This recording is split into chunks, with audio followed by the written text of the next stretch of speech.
Hello, আমি দিশা। Good morning. এই কনকনে ঠান্ডায় কেমন আছো তোমরা সবাই? কমেন্টে অবশ্যই জানিও।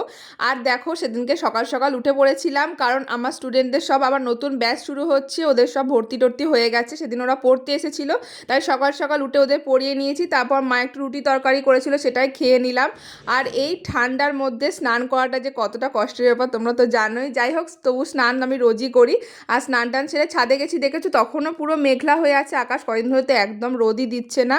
তো যাই হোক, সেদিনকে সব নিরামিষ পদ রান্না করেছিল, কারণ সেদিন আমাদের নিরামিষ সব ছিল। শুক্তো করেছিল মা, একটু সয়াবিনের তরকারি, শাক ভাজা, এইসব দিয়ে ভাত টাত খেয়ে নিয়েছি। তারপর ওদেরকে সন্ধেবেলা আবার পড়িয়েছি।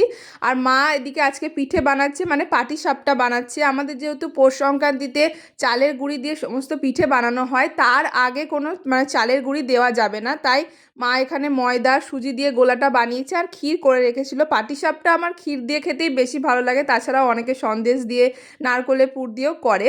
তো যাই হোক, মা বানাচ্ছিল, তার সাথে আমিও মাকে কটা সাহায্য করে দিলাম, কারণ এগুলো একটা একটা করে করতে অনেকটাই সময় লাগে।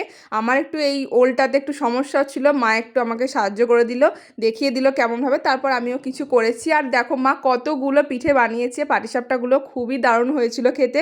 তো তোমরা এই ঠান্ডায় অনেক বেশি বেশি করে পিঠে করো আর খাও, অনেক আনন্দ করো।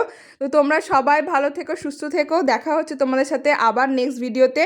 আর আমার এই ভিডিওটা কেমন লাগলো তোমাদের ছোট্ট একটা কমেন্ট করে অবশ্যই জানিও।